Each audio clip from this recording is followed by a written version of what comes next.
I know you thought this was gonna happen last week, but it didn't.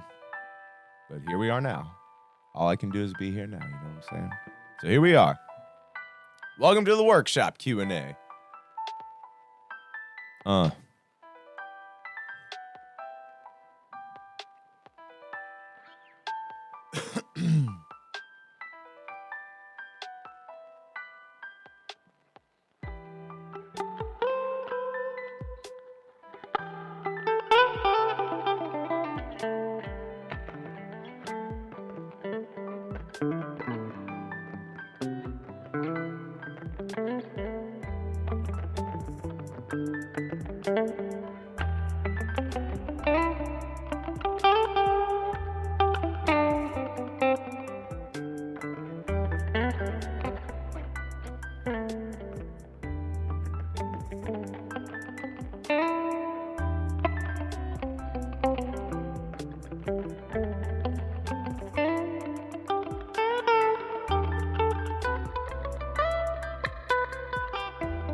Guys, as you're coming in, please hit the like button. Helps other people find it. And go ahead and start dropping your questions.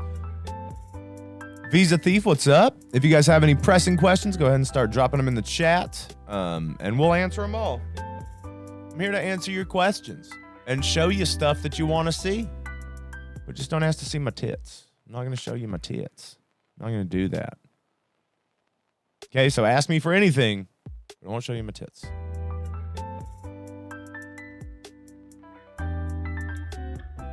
Get your ass in the chat. Tell me what's up. What's happening? Happy afternoon. Hey, howdy. Show Bob. Show you Bob. You Bob. Matt Schmidt, hope you're doing well.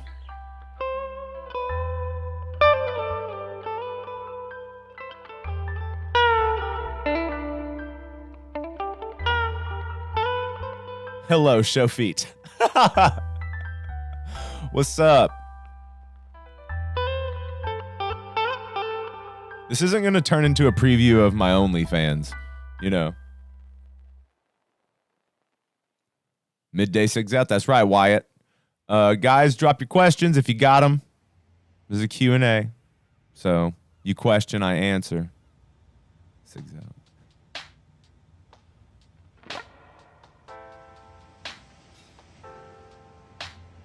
Did a little cleaning up and reorganizing of the little studio space. What's my favorite cig? Well, when I smoke cigs, it's light blue American Spirits are the cigarettes that I love. Jerry, slide playing. I don't really play slide, so I don't really have any insight on that. I want to get into it. I would love to get into it. It just seems like one of those things that escapes me sometimes.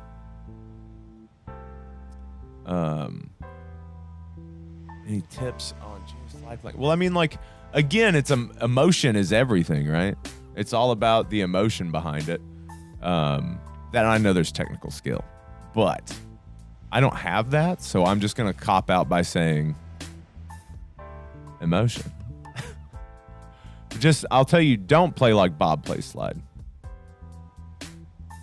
Yeah, Steve Kimmick is great. Okay, my least favorite Dead song. One of them has to be France. Like I've said before, like the parts of the song separately are great. Like the music of France is awesome. The lyrics of France are pretty cool. But for some reason, the marriage of the lyrics and the music for France is just bad. Yeah, I'm sorry, Ricky. I wish I had more. I wish I was the guy. I wish I was the Jerry Slide guy. My buddy Joel might be better able to answer those kinds of questions because he's like actually our steel player, like our slide steel player in St. Owsley. He's also a great guitarist, but I know he would probably have more to say about slide since he's spent more time with it. He played slide in standard tuning. Yeah, he did do that. Juke Joint says, "What's cracking, Davey? I'm sure you heard the beautiful jam from Port Chester, February 19, 1971. Would you consider doing a tutorial on that jam?" I mean, it depends. So I would have to go back and check it out, to see if it's something. Because all I could teach you guys is like, I could show you guys. If you haven't yet, please hit the like button. Brings other people around to it. And YouTube likes it when you like stuff. And we're just trying to keep up, you know? So, with the jams and stuff, like even with like the 11 and stuff, so I'll teach you guys the 11, but there's really not much I can do other than like teach you the movements again. So it's like I can teach you the chord progressions that they're kind of going through, and I can show you some ideas. I'm never gonna fully tab out a solo or a jam unless it is fucking imperative. Like when we were in Terrapin, like remember I showed you those solos. Like I showed you how to play those solos, but those are imperative to the composition. If it's like an improv solo or a jam, I'm not going to teach you that because that's jock and steez, and that's not cool. So you can go to another channel if you want to learn how to play something specifically. I don't do that, but I will. But no, I probably will do it. Come on, Bobby plays slide. He puts a slide on his finger and puts it to the guitar. So in that sense, yeah.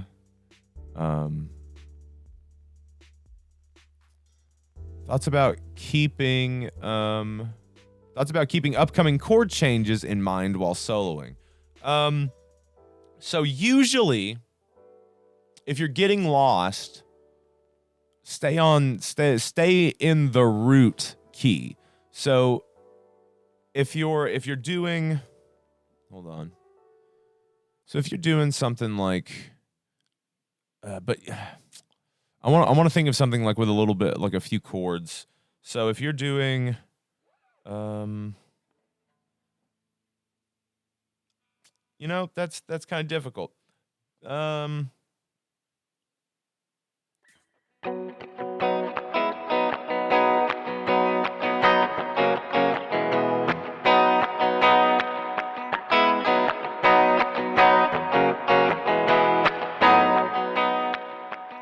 So if you're doing like the end of Sugar Mags, you're pretty much just in like B major.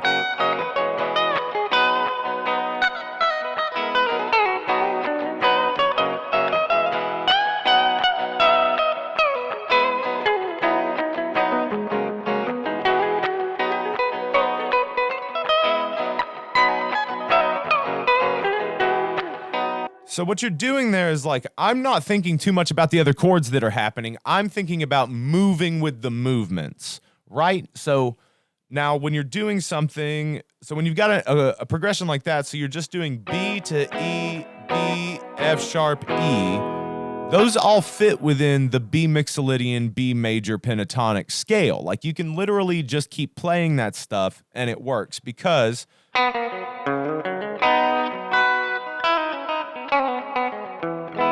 so right there, you've got your B, but then when you start playing in B,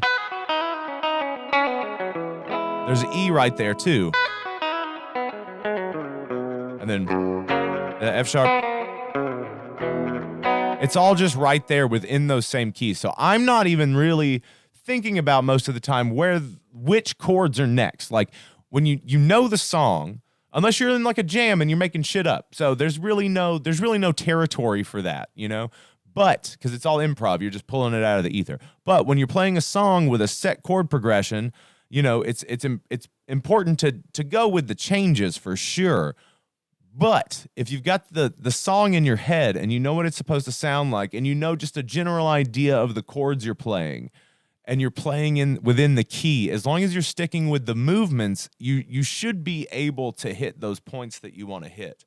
So even with something as simple as fucking Fire on the Mountain, so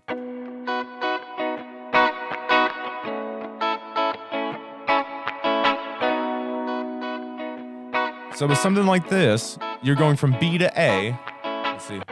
No, it was dog shit. My bad. Sometimes, you know.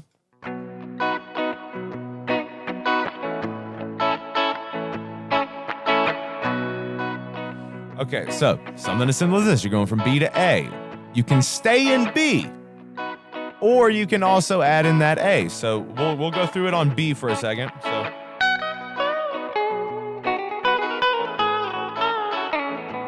But you see, I still moved when the chord changed, right? So it's like you still, you have to, it's more about feeling the movement than it is, you still want to follow the chords. I hope you guys understand what I'm saying, but it's more about for the listener's heart and the listener's ears.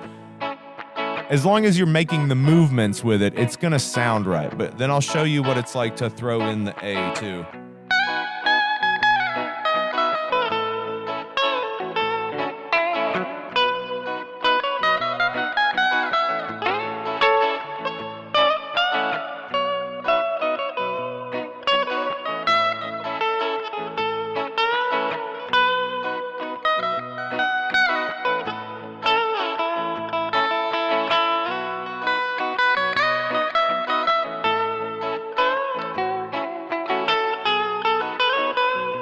So it kind of, when you add in the A, it gives it a little bit more depth in certain areas. So it also adds into like being able to build a solo. You know what I mean? Like building up the energy, building up the ideas. Because a good way to start would be to like hang out in B for a minute and then start adding in that A and then take the A out of it and just do like a really nice major big swell solo, if that makes any sense. Are there a lot of double stops in Jerry solos? Yeah, I mean, like I think it depends on like the era, the guitar he's playing, and how he's feeling.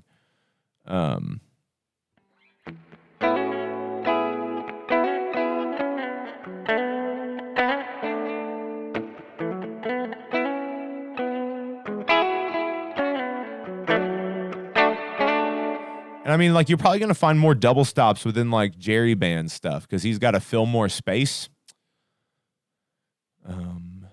Yeah. Guys, if you have questions, throw them in the chat. I'm here to answer questions and give you tips and tricks, whatever you want. And if you can, please hit the like button. That helps us out a lot.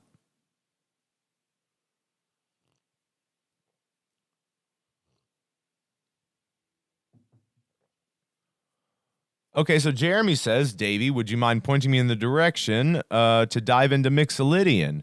I've got my major minor scales down and want to get my GD style improv sounding right. Okay, so the best way to do that,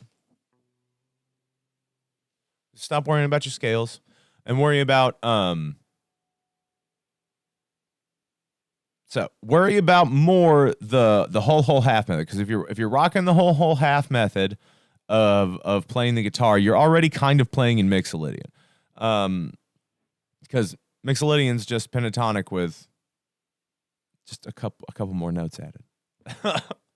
Now someone's gonna correct me and tell me exactly what it is, but like again, I don't think about it. I do. I'm a doer. I'm not that book smart. I'm not like a music student. I didn't go to school for it. I went to the school of hard knocks, the school of the street. That's where I went because I was homeless and had to learn on the street, you know, to feed myself. So I didn't have the luxury of going to school.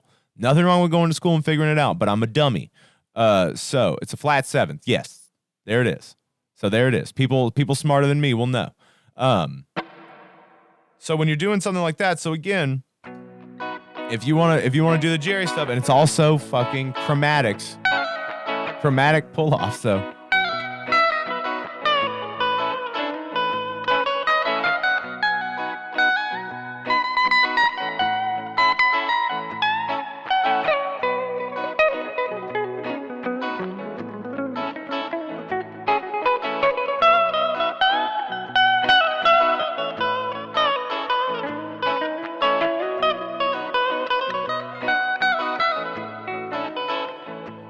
So like, and that's really Jerry's style in a nutshell. In a nutshell, he would also in minor it would be Dorian. You know what I mean? Because Dorian is basically Mixolydian minor. It's the minor version of it.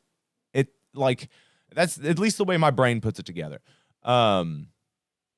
So Jerry soloing is like, first of all, Mixolydian or Dorian. You know, and then you also need chromatic runs. And then you also need to do chromatic runs, chromatic pull-offs, all that stuff.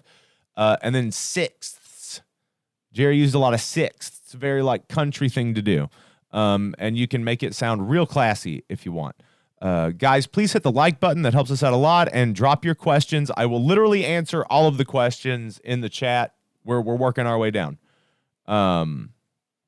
Let's see here. So any tips for soloing over Morning Dew? So Morning Dew, you're in D major. So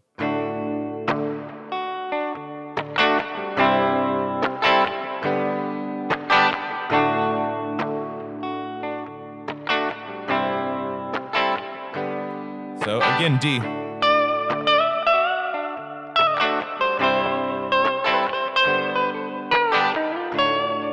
Oh.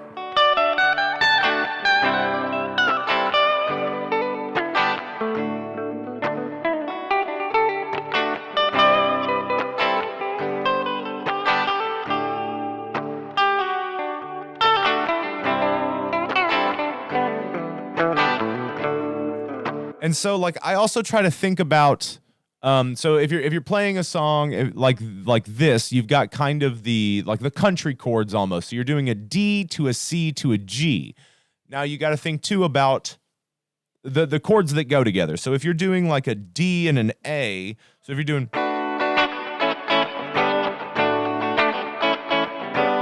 if you were doing a D to an A to a G, that changes the notes you would play. Because again, you have to think about, because I think about chord shapes all the time. I solo through chord shapes. I'm a firm believer in chord inversions. I use chord inversions and the whole half method to solo. So I'm always thinking about the chord shapes. So if you know where all your chord shapes are, you know where you're at all the time. So if you know the chords in your song and you know your chord shapes, you're going to be okay. Because when you're soloing, you're literally just tracing chords. So when you're doing a D to a C to a G, right? Hold on, let me get our close up here. If you're doing a D to a C to a G, the notes you're playing are going to change from a D to an A to a G, right? So if you're doing the D to a C to a G, you're going to add in that C chord. Whereas if you were doing an A, you would just do the half step.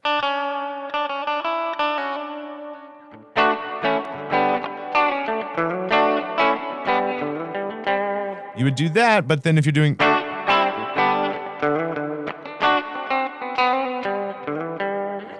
it's just you're adding in the tones from each chord. So if you're doing the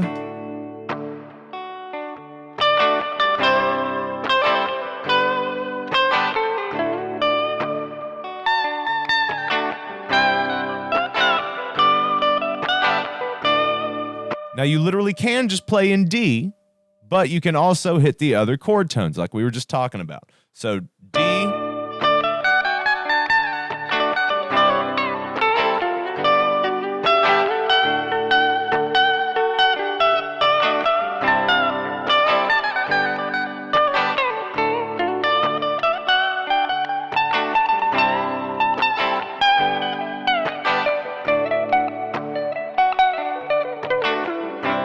And that's just playing in D. Now I'm going to add in the C and G.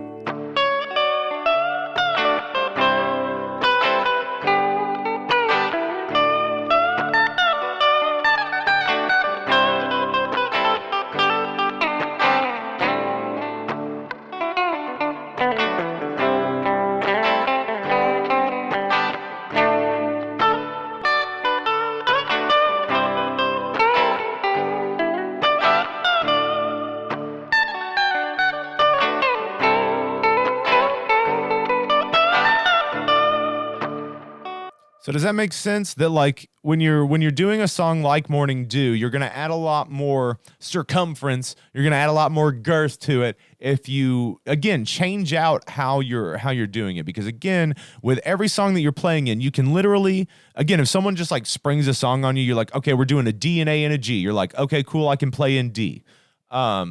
Because you can literally stick to the root key of the song and play within that. And if you're playing Mixolydian and if you're doing the whole half method, you're going to hit all those notes, right? You're going to hit all the notes that would be within those chords. It's about hitting the movement. So it would be the same thing with Morning Dew and all other songs. When you're playing with a keyboard player, what are you looking for in how they play and fit into what you do with lead?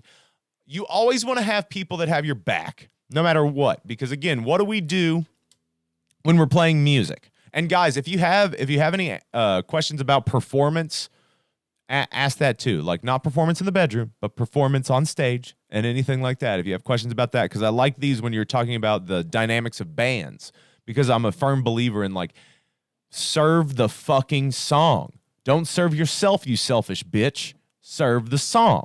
Right? It's about the music. It's not about you. You're a conduit for the shit outside of you. It's not about you. Get your head out of it. Get your ego out of it. It's about playing the music. And if people like hearing the way you play it, if you fucking believe in it in your heart, then you can do something with it. And so when you're playing with a keyboard player, you want to have somebody that can like hold it down, because especially in St. Owsley, there's no other guitar player.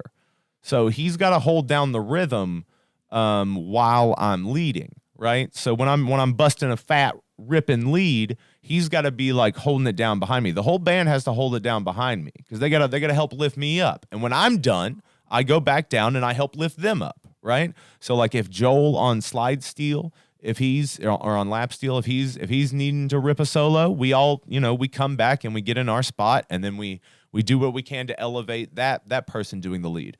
And then if Jake, our keyboardist, if he's gonna do a lead, we set back and we figure out how to hold down for him, because it's about keeping a foundation for other people to kind of rise up on. It's like we keep the podium up so whoever's up next can jump up there and do their thing. It's all about dynamics. You got to be able to trust these people. You have to have open, clear communication. Like you have to actually talk about these things, and you got to talk about signals.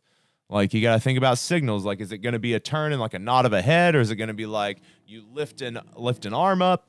There's a lot of things to like figure out. Or you can be like fucking Humphreys and have just like talk back mics in the middle of the stage. It's cheating. Let's see here. I was typing out about those tits. Let's see. Jerry has a distinct pull-off style. Would love some tips for practicing those. Okay, so those are just chromatic pull-offs. So I think one of the best exercises is, okay, so like start on the 14th fret on the E string and pull off and go. So you pull off 3 and go down 1. So you're working your way down to the 11th fret from the 14th.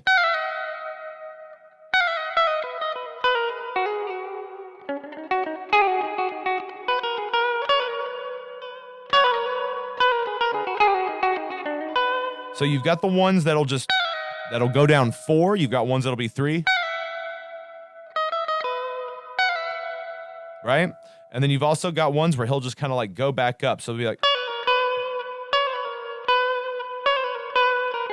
So you're just go down the 4 and then go back up 1. And this was in B. Because again, what are you doing? You're always just tracing chords, motherfucker. That's all you're doing.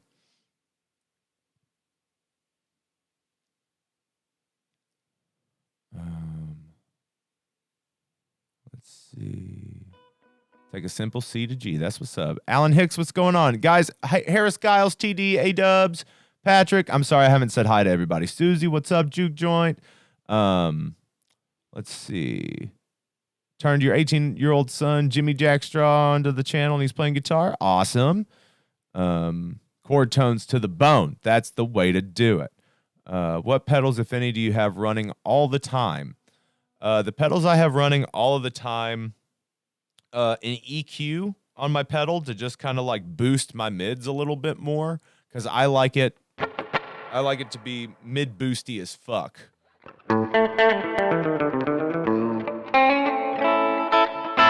Because that's the sound I like. Because we all hear something different, you know. None of our ears are the same, right? So we all hear this music differently. We all love it. We all have like similar loves for the music, but we all hear it differently. So like the way that I hear Jerry isn't the same that everybody else hears it. So the way that I've molded my tone is like I like it pretty mid-heavy and pretty toppy. Like no bass in here like at all. So I've got an EQ on all the time, and that EQ also helps me drive my Mutron. Because if you look at Jerry's like boards and stuff, he always had an EQ before his Mutron for the most part. So I've got this one before that one, and it helps open it up and brighten it a bit. And then I've got my reverb on all the time. So like my Ventress I've got down here from Source Audio. On the hall setting, because I also like to be wet. I like it to be just dripping wet. So wet.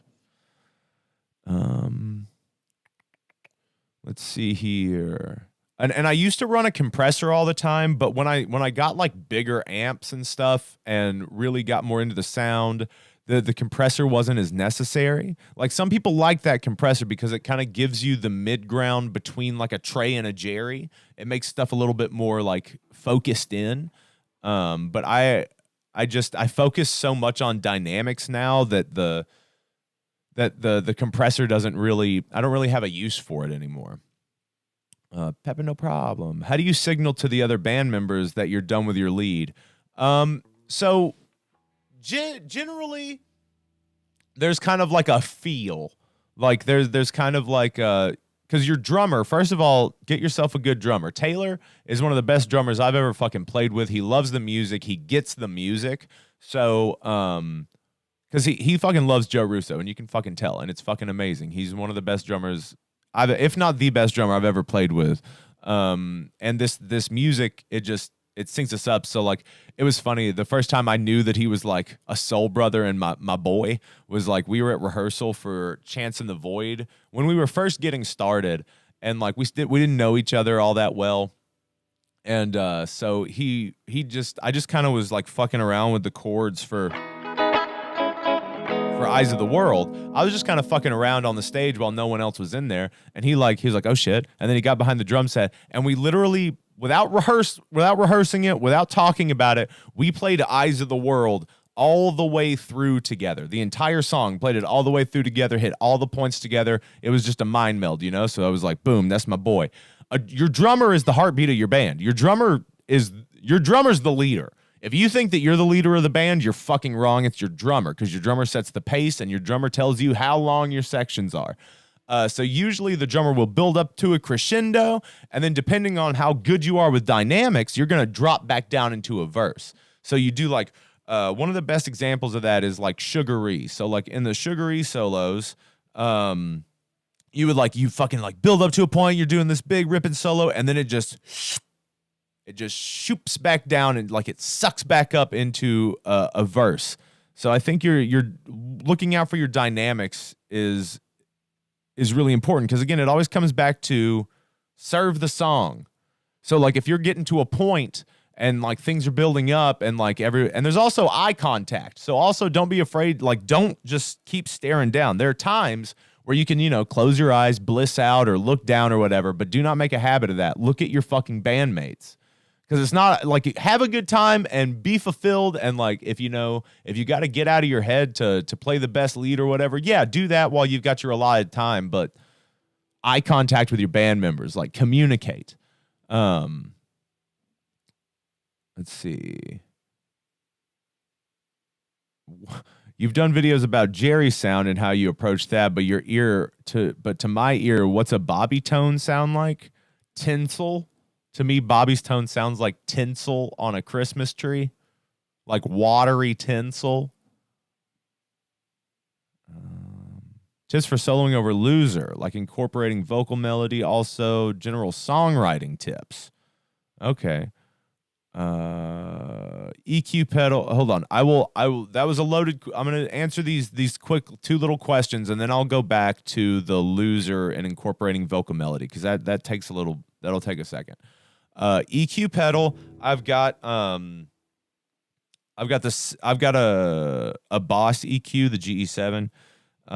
So I've got it set to. Hold on. I'm blind. So I've got the 200 bumped just a tad. So I've got the 100 down below the peak line.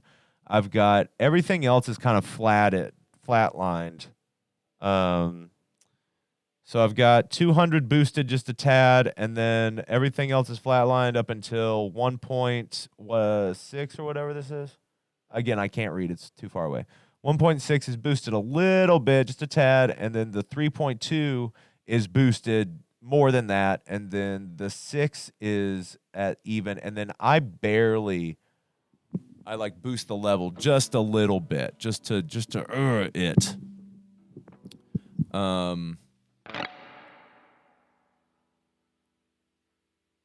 Soloing tends to be groups of the verse of chorus, like 2 times 3, 4 times through the progression.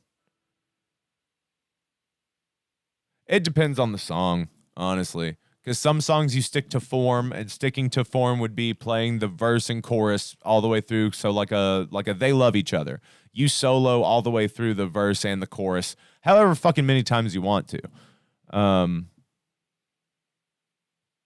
Yeah, I can take a photo of the EQ. Options on the Qtron need an envelope filter for Jerry-esqueness. So these are good. So this is the Smokin' Amp Co. This is the Micro V. So it's a clone of the Mutron Micro 5, but it has an added decay and attack on it, so you can really hone it in, and it's got the high and low pass and the range on it. These are about $100.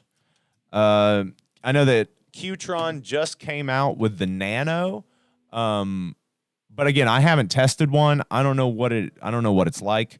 And then I have the Mutron, the Microtron 4, because I found a crazy deal used on a fucking Guitar Center website out of like Ohio. So that one's the one, like get a Mutron if you can, but if you can't, the Smokin' Amp Co. is a great price, the Micro V clone. And then you've also got the new Micro Qtron because it has the level in it. Like, the problem with Qtron is that they have this crazy like woofy boost in them, like that was uncontrollable unless you did a mod to add a volume pot at the end to like rein it in. But now they've fucking finally got it because so many people were doing those mods. They were like, we should probably just add that to the pedal. And then now they do, which is strange that they continued to make those because the dude who created Mutron created the Qtron. So it's made by this, like the same dude designed it. But now Electro Harmonix is still selling it, even though the dude who created Mutron is back making Mutrons. It's strange. It's a strange thing because now he's created a competitive product to himself. Strange. Interesting, I would say. So back to the tips for soloing over loser. Like incorporating vocal melody. So incorporating the vocal melody for loser. So it's a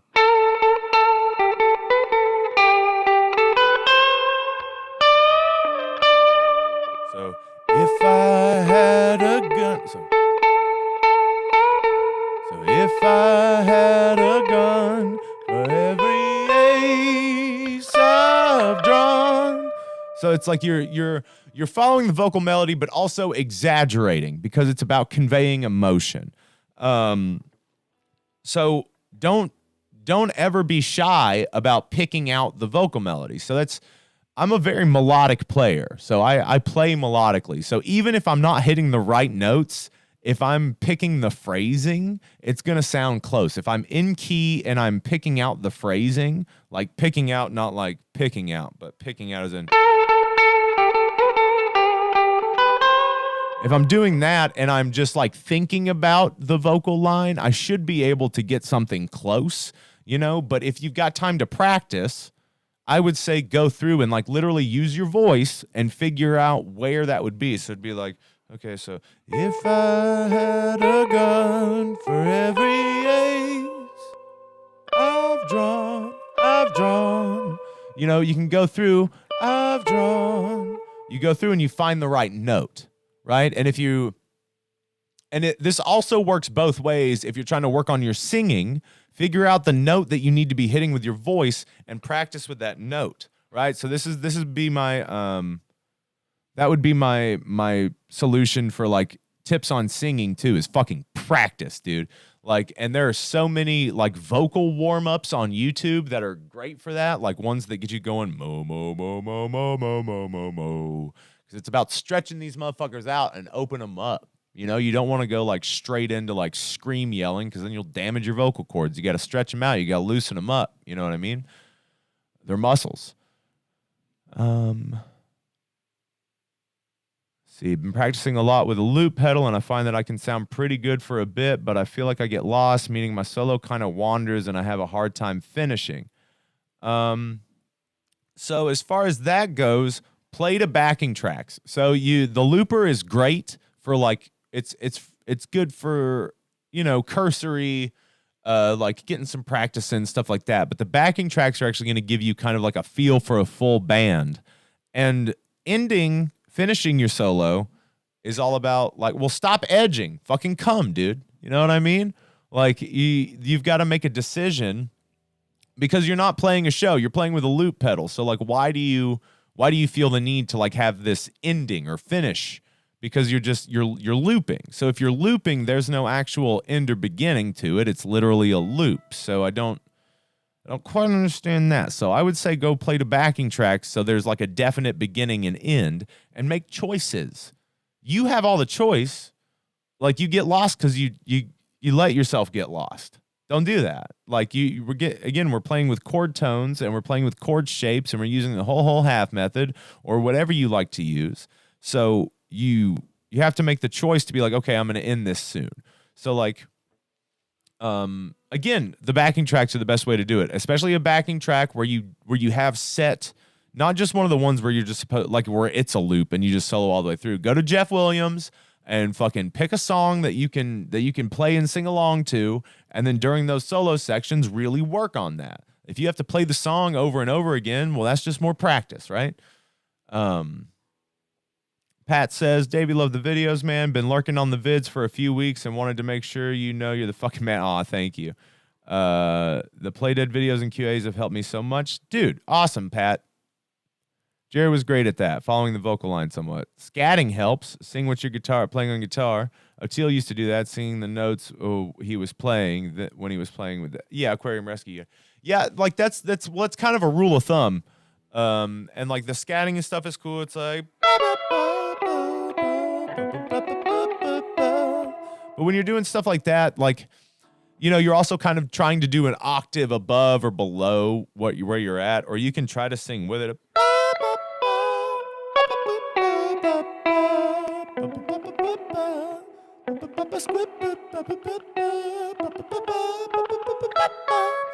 Like, but you can try that. Try it. I mean, it might be a little bit advanced because like I'm not even the best at it, but yeah, fucking try it.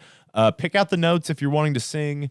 And also like watch vocal warm-ups on YouTube.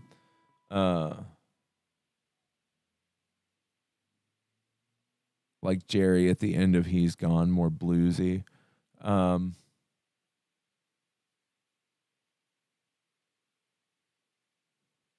Well, yeah. I mean, like that's what you're doing. Is you're singing on top of what you're playing. But even then, if you've got like speaking of He's Gone, that whole thing is like following the vocal line. Red in a drain ditch, caught on a limb.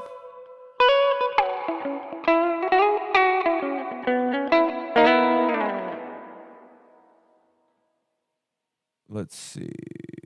Makes sense. I think the melody is what I'm missing with just the loop. I just got to the point where I feel like I'm hitting the right note more than not. Oh yeah, well then good. That's the way to do it. Like that means you're doing the thing, because we're all at different points on our journey. You know, we're all at different points. Like don't compare. Like comparison is the thief of joy. Do not compare yourself to anybody else, because everybody's got their own spot. Nobody's gonna take your spot in the universe. You've got the only U-shaped spot is for you.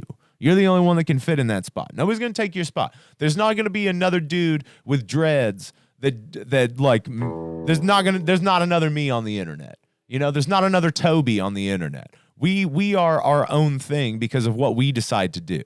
Not that there aren't other Grateful Dead guitar teachers, but there's nobody that's going to teach it and be the way I am. You know what I mean? It's the same thing with you. So never get down on yourself about where you're at on your journey, like with music or in anything, because like you never know when your shit's going to pop off. You never know when it's going to just finally kick in of like, oh shit, you know, like epiphanies happen every day, my dudes. I've been trying to get a decent Jerry Ottawa sound on my Spark with the Jimi Hendrix Ottawa, but having no luck, always too distorted.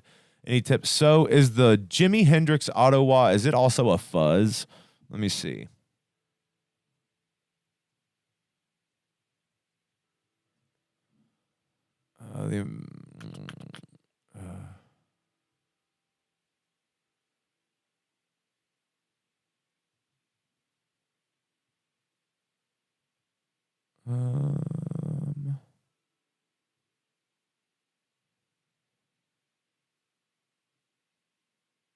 So the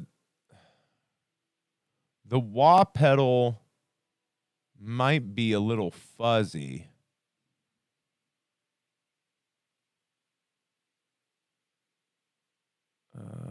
Trying to get a decent Jerry Ottawa sound off my Spark with a Jimi Hendrix Ottawa. But okay, so John, you have one of the Sparks, so you can go and that's the one with that's the little amp with the patches, right? Right. So with that, you can. I know that they've got Jerry sounds on there, so you can literally look those up. Now, how good they are, I don't think they're very good, and you can tweak them, right?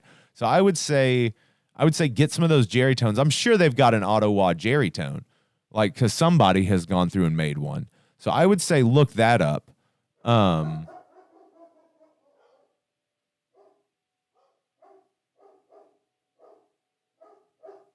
Hey, Owsley. Let's see. Well, my wife is doing like an important thing right now, and my dogs are fucking barking. You thought I had a Spark? No, this is my amp. No, my amp. I use the Milkman, the Amp 100. No, I don't fuck with a Spark.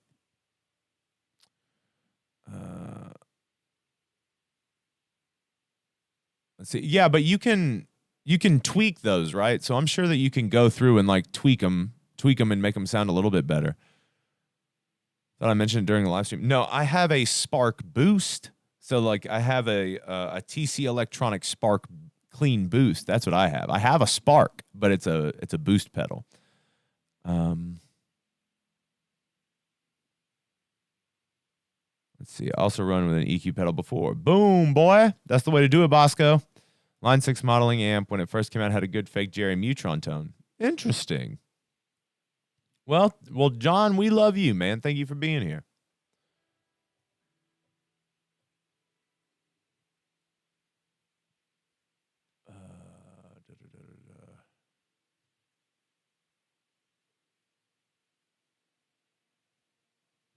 Let's see. All right, we got any more questions? Questions, comments, concerns?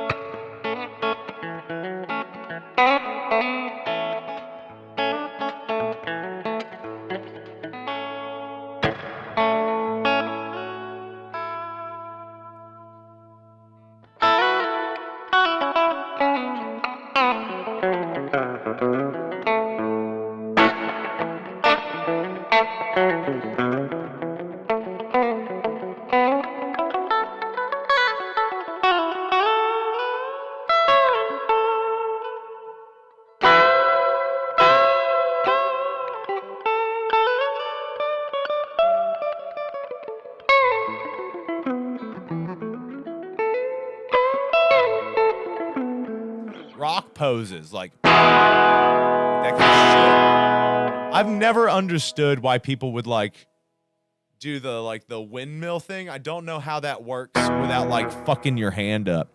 Do I still use Jazz 3s? Absolutely. I will use them until the day I die. I have one of the Adamas picks, like that Jerry used, the graphite picks, but from what I was told, he only used the soft end of an Adamas. So it's like a graphite pick, and he only used the soft end of it.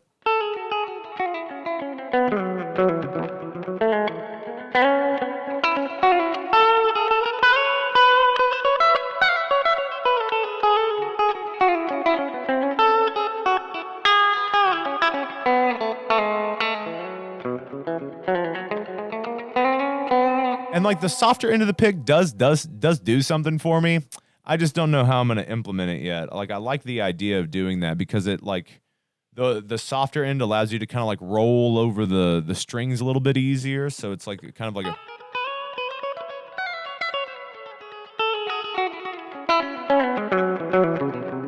you guys know that I'm always about like getting all the notes in that I can. Do I like the blues? I mean, it's got to be something super interesting. I've got to actually like love the person doing it. To me, the blues is like real simple, and there's only so much you can do over it. Because like I like a lot of like, because again, I love Frank Zappa and I love the Talking Heads. I love a lot of stuff that is not blues. Now I know that like a huge aspect of the Dead is blues, and I will never deny blues in my soul. I will never deny that because I'm a sad boy. I'm a sad boy for life. I bleed blues. I've got it. I do have the blues, but is it my favorite type of music? No, not by a long shot. But yeah, I can deal with it and I can play it. I use the Jazz 3 too, but the XL version, the normal is too small. Okay, fair enough. A few of the new Adamas picks by Dunlop. They're okay. They are clunky. They're big. Fender heavies. Okay.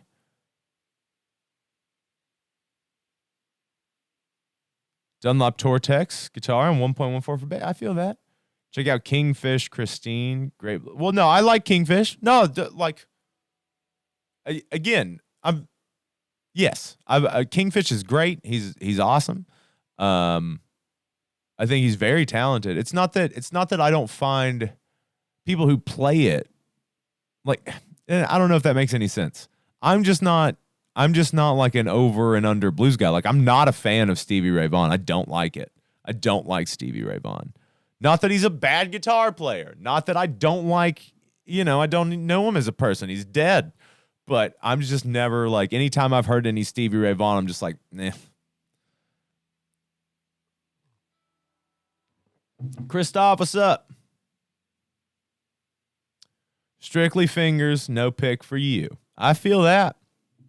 I mean, like, yeah, and you also play in a weird open tuning, so you're kind of the exception and not the rule, Cinnamon.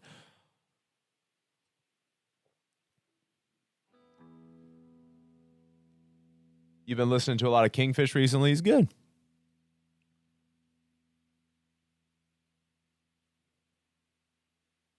No, again, that's because Jerry was a melodic player. Jerry was like, he almost just strictly played in melodies. Like, even if he was creating a new one in the moment, it's still like he's playing melodically. So like, even when I'm doing like my big runs where I'm like,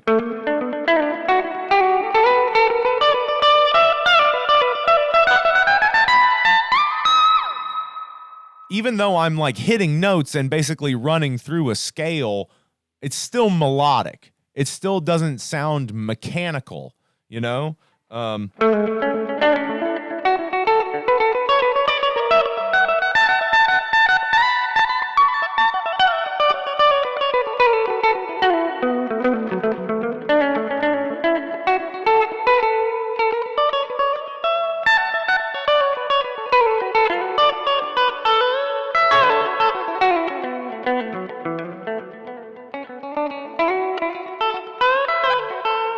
So like, or at least maybe it doesn't sound mechanical to me.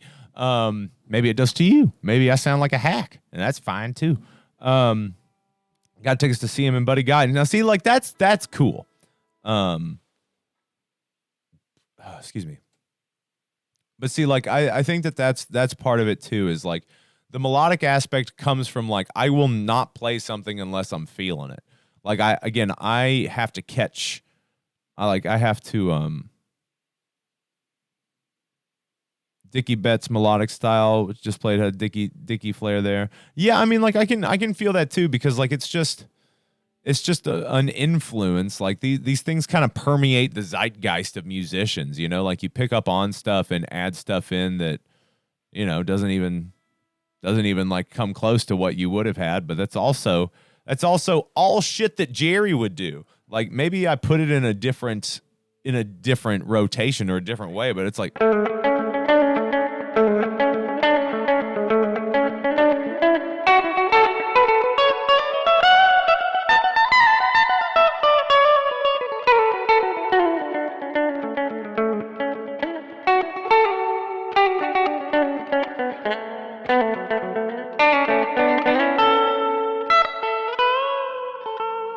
maybe I put stuff together differently, but that's all just Jerry-isms.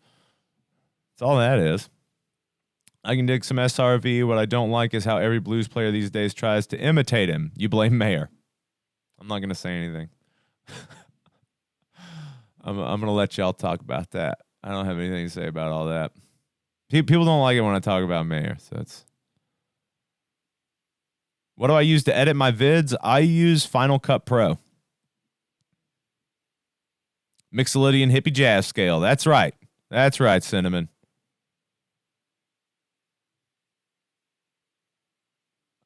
Yeah, so I use Apple stuff. I use Mac stuff. And just a little tip. If you guys have Macs and you want if you want all this stuff for free, you can go to this website.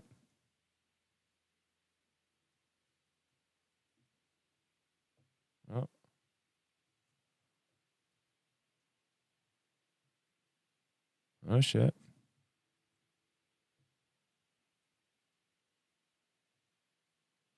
So you go to this place, you go to cmact.com. Look at how that's spelled. cmact.com. You can literally get the applications for Apple for free. Just letting you know. Just letting you know. What you do with this information is up to you. cmacked, cmacked.com.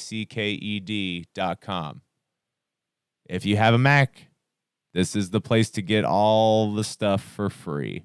And I would suggest getting Clean My Mac, because if you get this and you download this on your Macintosh or on your Apple computer, you know, this gives you malware updates. So like, it constantly checks your computer for malware. So you download this and then you clean your Mac up, and like it gives you like reports all the time.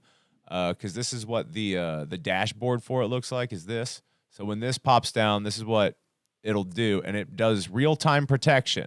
So if you download something from this website and it has malware on it, what you just downloaded will let you know if it's got it. You can still download the app, but remove the malware from it. Just so you know. Tech tips with Davey. Because I never wanted to be into all of this, if that makes any sense. I didn't want to be like a video editor. I didn't even really want to, I didn't really want to be a video editor, really. I didn't want to be like the director, the producer. I didn't want to do all that stuff. I just wanted to play music and act. You know what I mean? Like that was what I saw for myself. But it is what it is. All of these things were learned out of necessity. I had to teach myself video editing. I had to teach myself music production. I had to teach myself all this shit. And I'm glad I did. I'm glad that I found my way around things. But yeah, so like that website is great for getting applications that these companies charge way too fucking much for, and they've definitely already made their money off of. So don't feel bad. I don't feel bad about taking from big corporations that have definitely made their money. Let's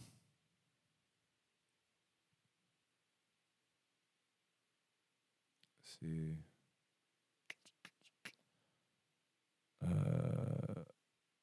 Sam Lopez got gigs lined up. Living in Paradise, Virgin Islands. Thanks for all the help. Dan, no problem. Love you, bro. What's my favorite sound on the Roland? Are you talking about on my... Oh, on my old keyboard? My favorite sound on the Roland, my old keyboard, I guess. I mean, the piano sound was great. I love like real piano sounds where you can like hit the lower notes and like hear the hammers hitting. I really like that shit. That gets me off. Feel it in your balls. Heard the medieval song Nobody Knows. No, Aiden, I'll have to check that out. Let's see. Did you take lessons as a youngster? What age did you start to play seriously? Oh no, my pickup. Oh, the Roland GK3. Oh, okay, so on the synth pedal, I got you.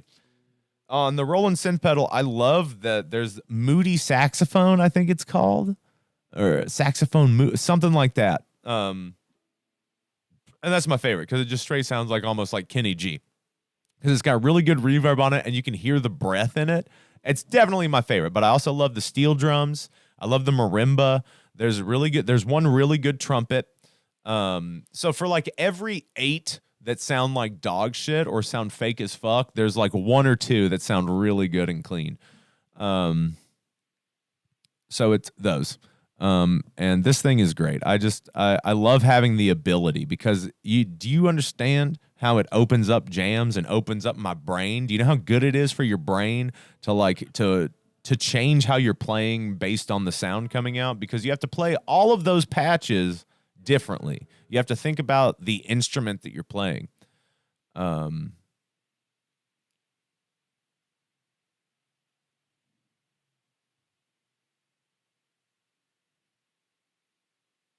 Saw me fucking with tubular bells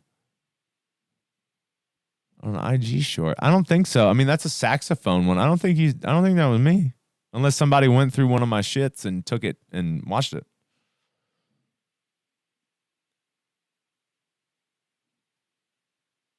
Explain if I could. What do you mean? Like what it does? So it's a Midi pickup. So this pickup right here, so you know how on a pickup you've got these, you see the little rivets down in here, the metal poles. You've got 6 of them on each pickup. So this pickup also has, it has 12 little kind of black bars. There's 2 little black bars for each string, and those are little pickups. So, and they're for each string. So they're tiny little humbuckers for each string on here, so it picks it up as a different signal.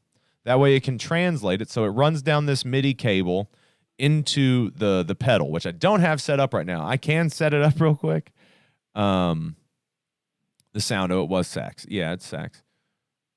Oh, fuck yeah. Well, I want to do like a, because Toby and I are about to start our TikTok accounts, and I want to start doing like more reels and TikToks of me just being like, my guitar is a blank. My guitar is steel drums. My guitar is blah, blah, blah. And because that video is doing all right. It's like almost 10,000 views on that just little shitty reel video.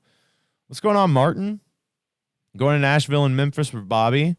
Can I get a ride to Memphis? Sorry, Davey, just trying to link some transpo. No, you're good. That's funny. You'll be near us.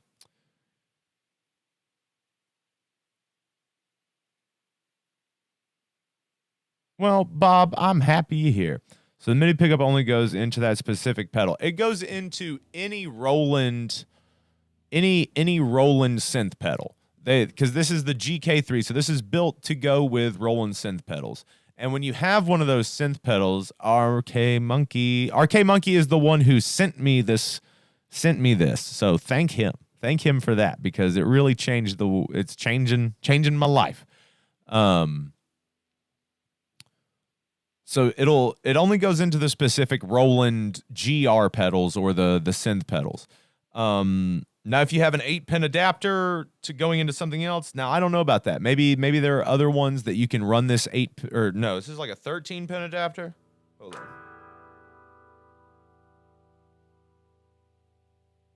So yeah, it's a 13-pin adapter.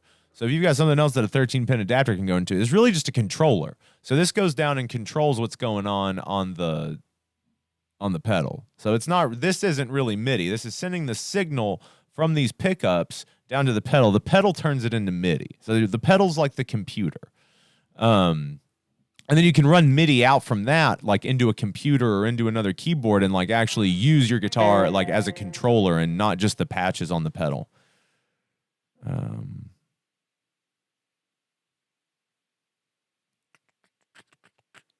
Can the MIDI pickup trigger MIDI instruments in a DAW? Yep, if you're running it out of the pedal. Again, the pedal has to transfer it into MIDI. The pickup is only getting the signal that is then transferred into MIDI once it gets there. Any guitar that's got the space. Absolutely any. Yeah. Yeah, I mean, like, and, you know, because Jerry had this setup going on, and then he ended up just having it put in Rosebud.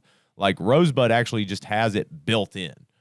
Like, because you can literally just take this apart and, like, create things out here that just run the circuitry from this too, and then just, like, make yourself a little hole to put this thing in. And I might end up putting it in there, but then that means I can't really move it to another guitar if I wanted to, because I may want to put this on Wolf at some point, on Beatrix.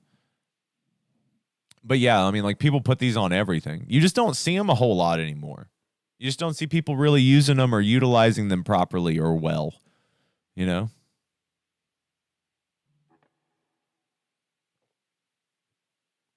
Guys, if you haven't yet, please hit the like button.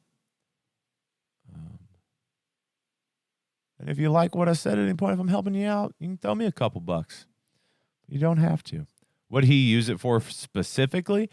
So he used it. He liked so that he would use a sax sound every now and again. He would use trumpets every now and again. He would also use an oboe during like some space jams. And like he would pan flute. He would use like the pan flute sound. Guys, what else did he use? I mean, maybe bells. Maybe he would use some tubular bells sometimes. But like it was really the technology wasn't quite there yet when he was playing it. You know, a lot of people talk shit about Jerry's MIDI playing without giving like, first of all, he was on the cutting edge. First of all, they were always on the cutting edge of like sound equipment. And like just from what I learned the other day, like Jerry was an early adopter of like Mac computers and would like, you know, he would do like a bunch of digital art. And you can fuck with it that easy mid-show. Yeah, bro. It's about, so you just flip, it has switches. You just flip it on, and then you can flip it down. Hold on. So it's got, there's this little toggle right here, and that like, that's full GK. So this is the GK3. So that's full GK right there. And then what you can do is you can push that down, and that turns it off because it's got a guitar mix.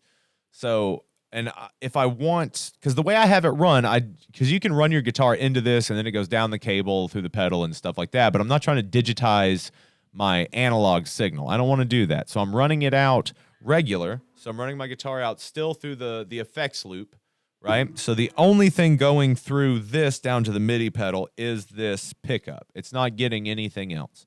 So when I want to mix them together, I just have them both blast and open, and I run the synth pedal to its own amp, to its own dedicated amp. I don't run it through my Jerry rig because it's gonna color it that way. I don't want it colored that way. I want it to sound like a different fucking instrument, right? I don't want it to sound like I've just turned on a pedal. I want it to sound full and bright. So I run that through a keyboard amp. So it runs to its own amp that's going to be sitting on top of, or I run it straight into the sound system of the gig space and stuff. Yeah, Infrared Roses is it's a great one. Does it respond to dynamics and bends well? Depends on the patch. Yeah. 1 second. I'll just hook it up.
So yeah, it goes to its own amp. So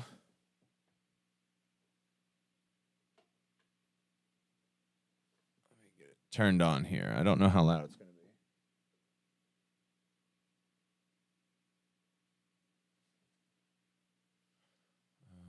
Let's see. Got to turn it on.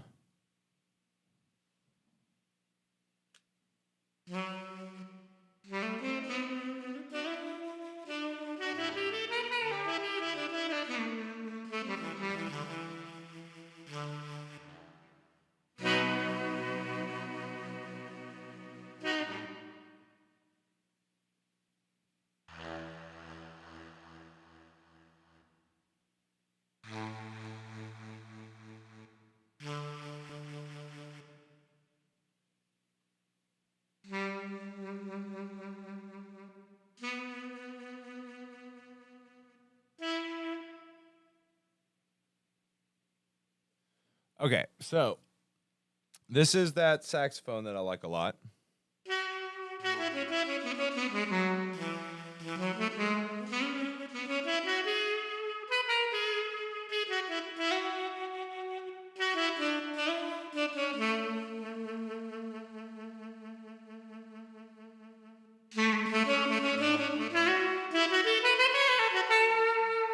And you see that it does pick up the bends.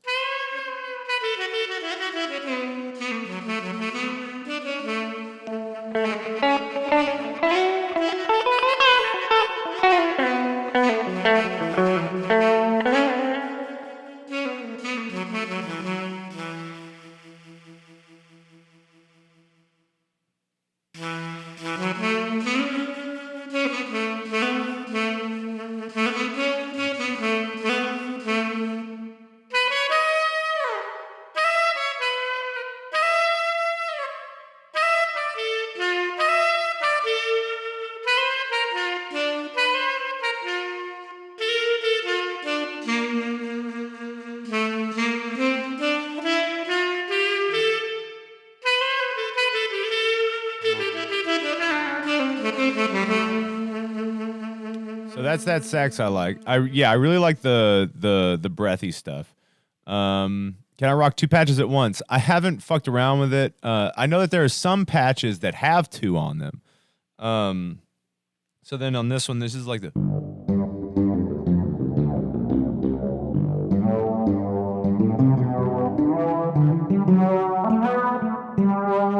I like that one because that's kind of like the Paul Simon kind of phased bass with, you know.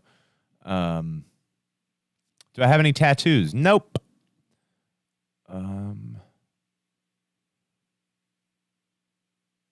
I've got some bald spots on the top of my head. You're a piece of shit.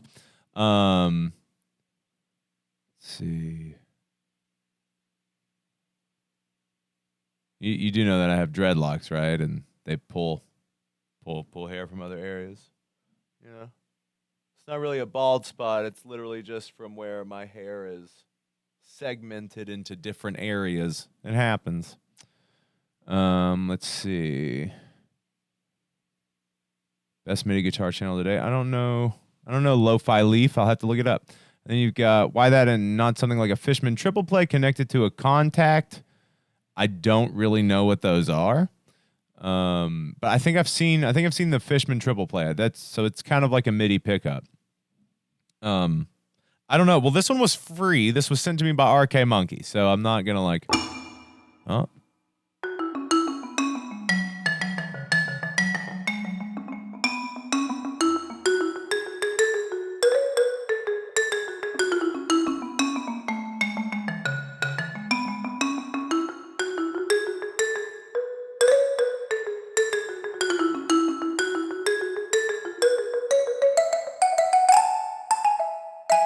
So when you have patches like this, where they're like a mallet, when you do a, so it has to hit the notes in between. So when you're doing like one of these percussive ones, or you're doing like a mallet or something like that, it's got to hit the next thing between it. So when you do a bend, it like hits the notes in between as individual things. So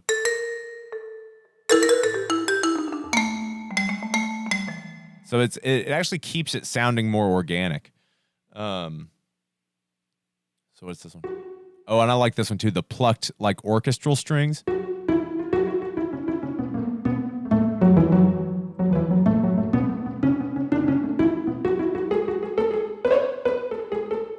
you've got like the violin.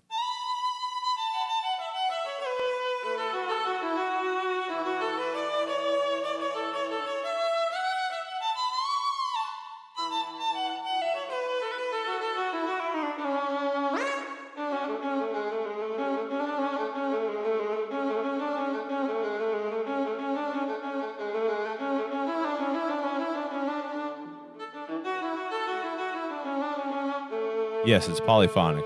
Again, it depends on the patch you're using. Some of them are polyphonic, some of them aren't. Context has a native instruments kind of DAW from MIDI controllers, but you don't have 80s patches, but amazing top of the notch recordings of amazing instruments. Oh, it's what piano folks use. Okay. When I play out live, am I using a completely different rig or am I using the same setup? Love my various effects, but doubt it would have simple to use when playing live. Oh, no, all this shit comes with me. All of it, like even computer stuff for streaming. So I bring this, and of course, this doesn't run like straight into the board. I'm not going to do that. I run it into my cab, of course. But then I've got another, like I have a small keyboard amp. It's like a 112 little keyboard amp, a little, I think it's like a Fender MX, I don't remember what it's called, but it's a little Fender, just like digital keyboard amp. And that's what I run this through, and it just kind of sits on top of or beside, or I run it straight into the if the sound guy's got a DI box for me, I'll just run it straight into the sound system and run it that way. But no, I use my pedals. Like I have my harmony pedal. I have literally everything. This is my rig. It's my shit. It's what I use. Let's see. Yeah, I'll have to check out the contact. So because maybe I can run MIDI to it and use that stuff, but it's like as far as like doing stuff live, I have to have something with me. I can't just be like running into a computer because I have to use the computer for the stream so you guys can watch it.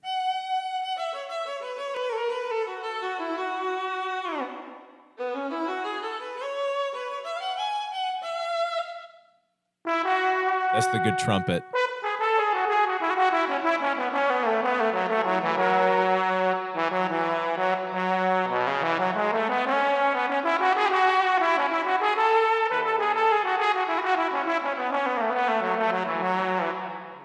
Sensitivity down. So when you're doing this,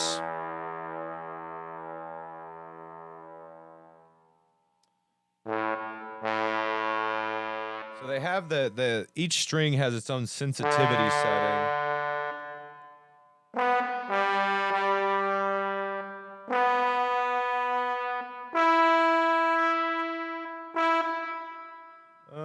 Hopefully that works.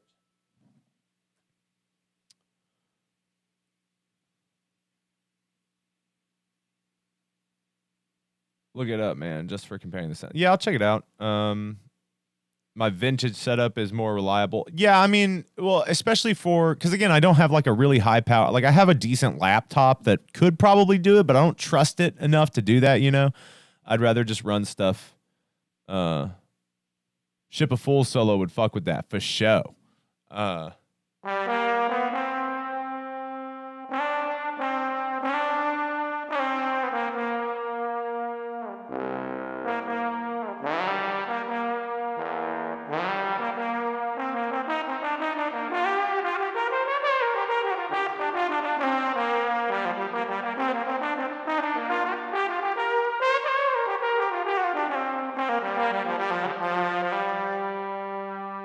Yeah.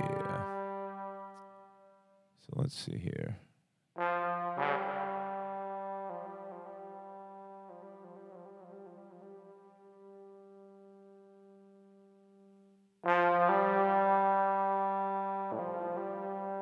I just want to bring it up a little bit.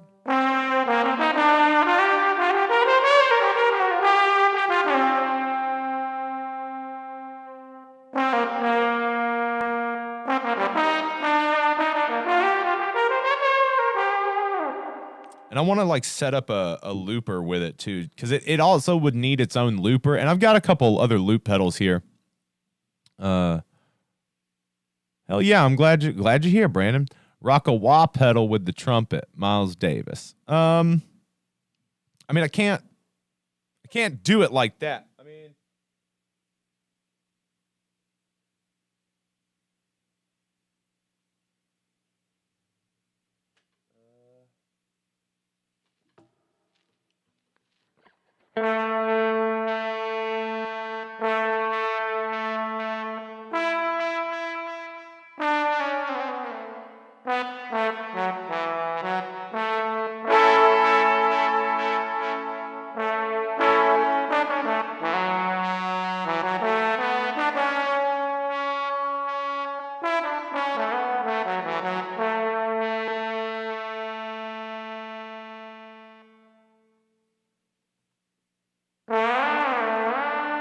I can do pitch bends.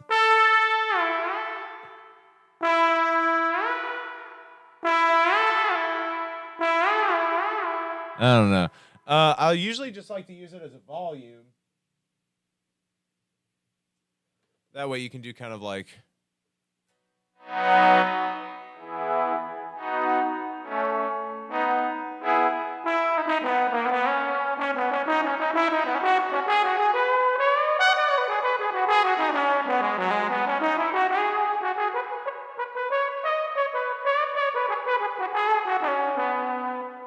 Horns sound farty, dude. That's the whole point.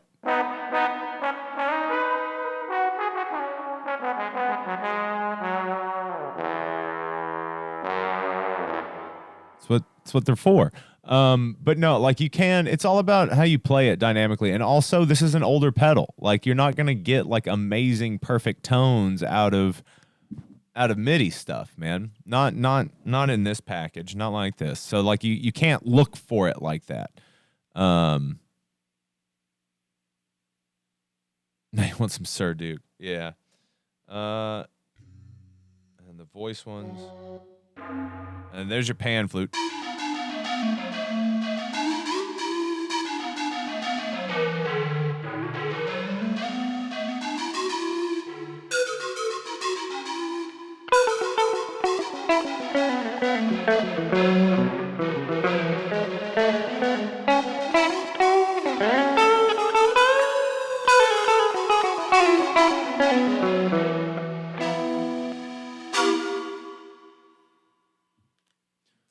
All right, so we got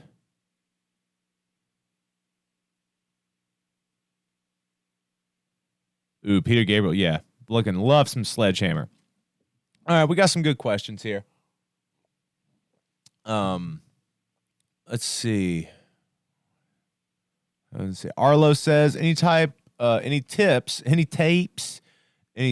on thinking up melodies on the spot and transferring them onto the neck? Again, it's about like figuring out where that kind of like if there's a vocal melody or something, but like I think one of the easiest ways to do that is like bends.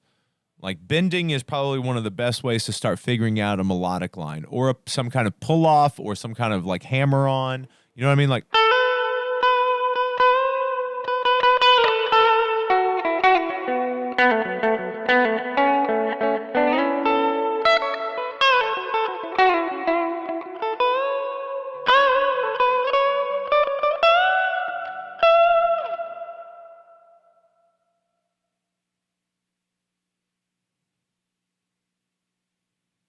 let's see. So far, you've just learned a Mixolydian. Well, then you know most of them because you just transpose that onto whatever key. So you know Mixolydian. If you know a Mixolydian, then you know Mixolydian and everything else. I'm not sure if this is that type of stream, but been finding myself repeating a lot of the same stuff when I play. Just been hearing the same melodies. Any advice for mixing up, evolving what you hear? Play different music. Try different music. I think whenever I need a little like refresher or pick me up, I'll go and play to some different backing tracks. So, or just listen to different music. Like go listen to some R&B. Go listen to like some hip hop. Go listen to some soul music. Go listen to something that kind of like breaks you out and gives you different melodic ideas. Like I like to add in, like my style already has like an R&B kind of Motown influence. Like that's why I do a lot of like, so if we were doing, so this is like, oh shit. So if we were doing,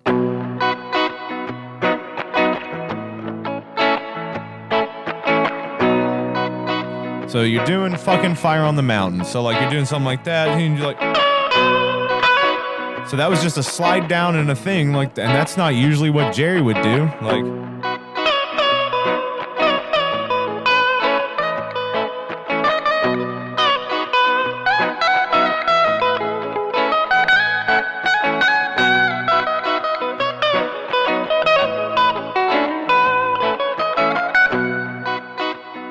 so with that aspect of it, I think that it's smart to listen to other music so you can start to add in little things that you hear, because every guitarist plays the same things all the time. Don't let anybody fool you. No guitarist is like in improv. You're playing things differently because you're stitching your tricks together in a different way every time. So it's like I still play the same shit all the time, but I'm putting it together differently in different sequences so it sounds different and stays interesting to me. Let's see. Watching me solo on my live streams, I'm very smooth. Well, thank you. So that's from knowing songs, chord progressions, and the arsenal of chord inversions. You know, yep, that's it. Chord inversions. That's it. Chord inversions and whole half method, and like allowing myself to fuck up to find the right spots. Like it's just time. You take time to learn yourself through your instrument. Let's see. Hey, can you give me a brief explanation of Jerry's style of pull-off? Don't really get it, and it's so distinct. Learning how to solo improvise. Play to backing tracks. So to answer the question on the keep it simple and don't make big interval jumps. Yeah, just work your way. Work your way through the chord inversions up and down. So as far as the pull-offs go, talked about this a little bit earlier, but I'll show you again. So you do like the 3 to 4, so 1, 2, 3, and then down a half step. So if we're in B major and we're doing Fire on the Mountain.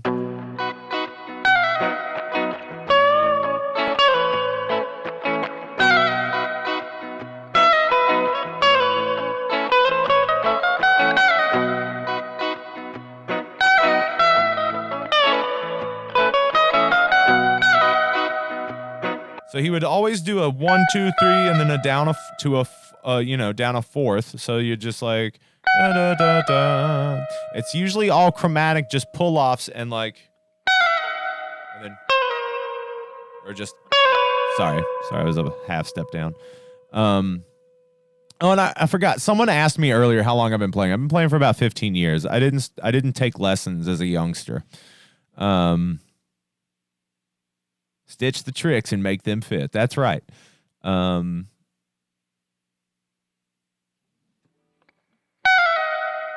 usually all just chromatic pull-offs.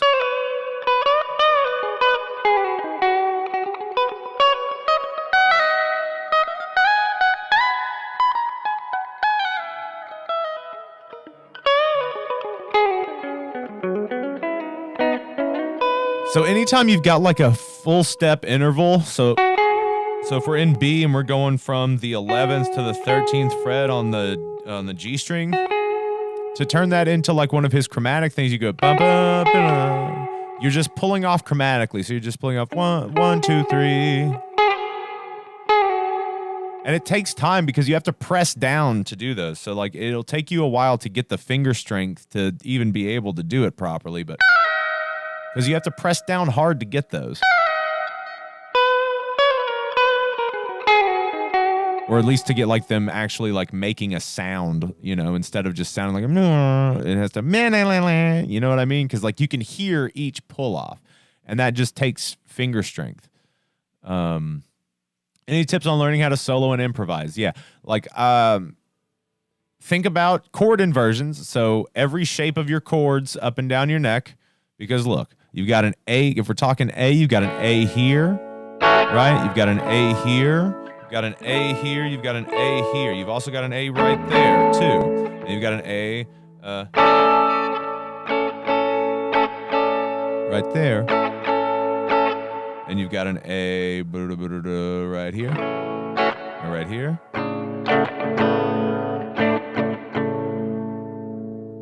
Oh, yeah, you have to fuck up, Chris. You gotta fuck up.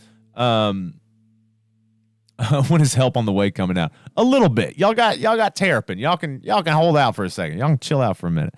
So improvise, like whole half method, meaning so like you're only ever a whole step, half step away from like the next version of the chord. So you've got an A here, and then I go whole step, half step. I'm at this A, and then I go whole step, half step. I'm at this A, right? It takes you from different segments of the neck. So A here, A here, A here, A here.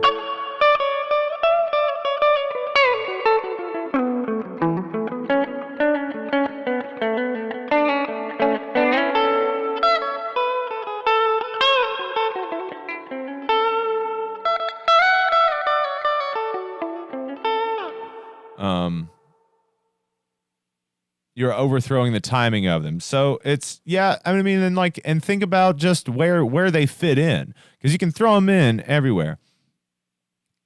The whole half. Yeah. Oh, overthinking it. Yeah. Let's see.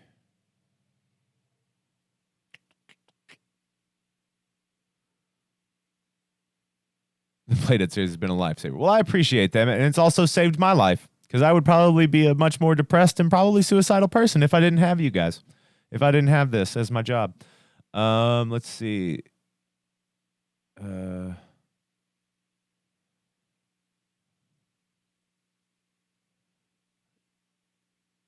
That will take chances all the time, and sometimes it worked and other times not, but somehow I always feel like I have the sound I'm hearing. Yeah.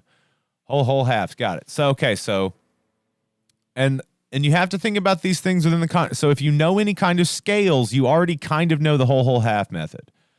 Whole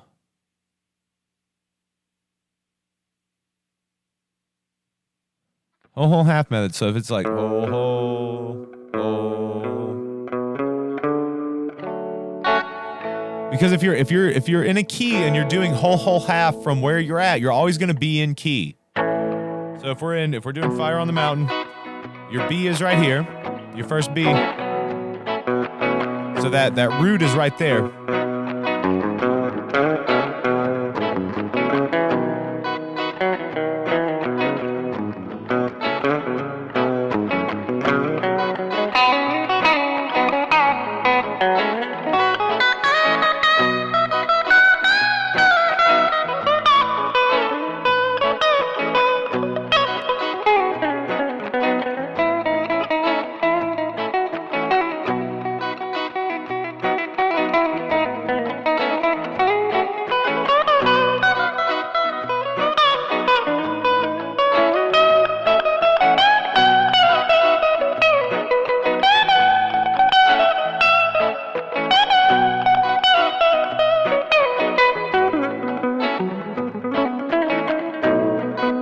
And this literally, all of that happens.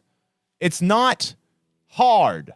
Like I know like if you're not in my head, you don't understand, but all that stuff is just tricks laid over knowing where my chords are, because I'm just playing in B, but what I'm doing is I'm just picking out the notes in a melodic way, a stylistic way, but I'm just picking out the notes of a fucking chord.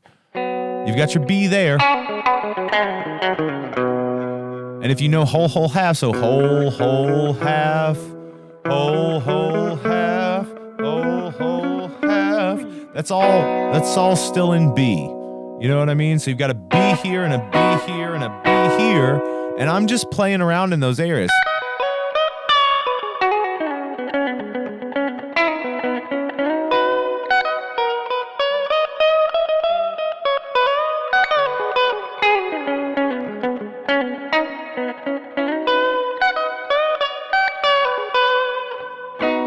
again, I will always stress that you need to learn your chord inversions. You need to learn all the different shapes of your chords. Like if you know first position chords, then you know all of the shapes, but you've just got to be able to move them up and down the neck, and you've got to have the context for it. Because for every shape, every chord is in that shape. For every shape that you know how to do on the neck, every single chord is in that shape up and down the neck. Very, very good, Cinnamon. So Cinnamon says, learn all 5 pentatonic shapes, then learn where the root is in each shape, then do that with all the other intervals. Exactly. You just learn your shapes, and then you apply them all up and down your neck, and then you have the map. That's the map. And then from there, you can literally just start like picking stuff out and filling it in where you want. Because that's literally all this is. That's all soloing is just tracing chord shapes. Don't think about it as more than that. You don't have to think about scales. You don't have to think about any of that. Once you learn chord inversions, and once you learn, and this is all about like, because again, if you want to learn scales, do it. Like learn the different modes, learn the different scales. But this is how to me, this is about practical application and being able to improvise and being able to like turn your brain off so you're not thinking about that stuff.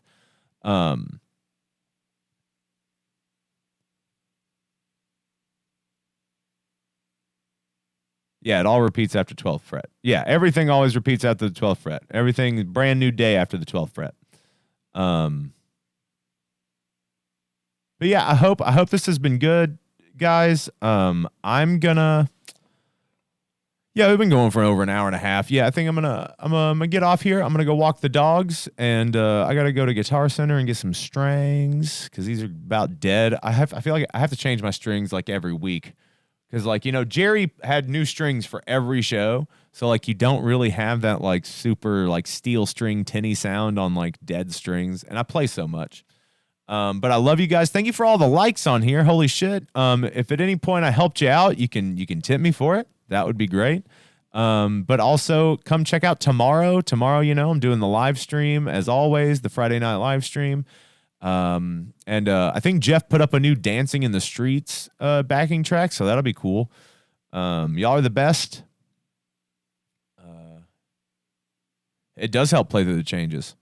Oh yeah, I mean, I'm like, this is life. This is my life, guys. So like, I'm here for you always. I'm always here. This is the job. This is the life. Me and Toby are always here. Ernie Ball regular slinkies. Okay, I do the NYXLs, the Diodario NYXLs, skinny top, heavy bottoms. That's what I like. So y'all are the best. I love you so much. And, I'll see you tomorrow. Am I live streaming from Asheville? Yeah, as far as I know, this, I'm going to try to live stream and get a soundboard for every single St. Owsley show because I want to, like, start building up an archive, like, either on Bandcamp, SoundCloud. I'm also going to try to put them up on archive. So like deadheads from everywhere can find it. Big spender with the NY. What are you talking about? What, $10 for a pack of strings? That's a big spender? Or wait, maybe they're like $7. They're like on sale at Guitar Center right now. Or are they 12? Something like that? Worth it. Don't buy shitty strings. I don't know what to tell you. Your strings are always a proper investment because the strings do make a difference.